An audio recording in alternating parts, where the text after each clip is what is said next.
মধুস কিচেনে সবাইকে স্বাগত। আজকের মেনুতে রয়েছে চিকেন বিরিয়ানি। প্রথমে চিকেনটাকে ধুয়ে তার মধ্যে নুন, হলুদ, জিরে গুঁড়ো, ধনে গুঁড়ো, লঙ্কার গুঁড়ো, তেল দিয়ে কিছুক্ষণ ম্যারিনেট করে রেখে দেবো। অন্যদিকে আমি চালটাকে ধুয়ে গোটা গরম মশলা দিয়ে আমি সেদ্ধ করতে বসিয়ে দিয়েছি। এদিকে কড়াইয়ের মধ্যে কিছুটা জল দিয়ে কেটে রাখা আলুগুলোর সাথে আদা রসুনের পেস্ট, নুন, হলুদ, লঙ্কার গুঁড়ো ও কিছুটা দই দিয়ে ভালো করে মিশিয়ে নিয়ে আমি ঢেকে সেদ্ধ করতে দিয়ে দিয়েছিলাম যতক্ষণ না জলটা শুকিয়ে যায়। তারপর সেই আলুগুলোকে একটু ভেজে নিই। এরপর কড়াই আবারও তেল দিয়ে গোটা গরম মশলা, জিরে ফোড়ন দিয়ে পেঁয়াজ কুচি, পেঁয়াজ বাটা আর রসুন বাটা, আদা বাটা, লঙ্কা বাটা, নুন, হলুদ, জিরে গুঁড়ো, ধনে গুঁড়ো সব কিছু দিয়ে ভালো করে কষিয়ে নিয়েছিলাম। মশলাগুলো কাঁচা গন্ধ চলে গেলে তার মধ্যে আমি ম্যারিনেট করা চিকেনগুলোকে দিয়েও আবারও ভালো করে কষিয়ে নিয়েছিলাম।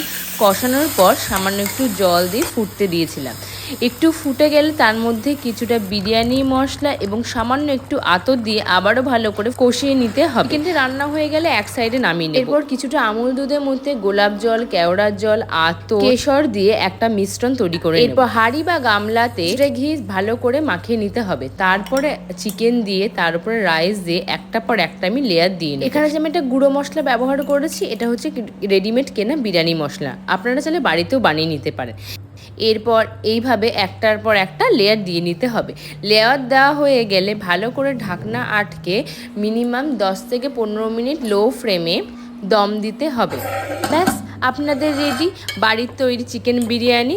একবার এইভাবে বাড়িতে ট্রাই করে দেখুন, আশা করি আপনাদেরও ভালো লাগবে।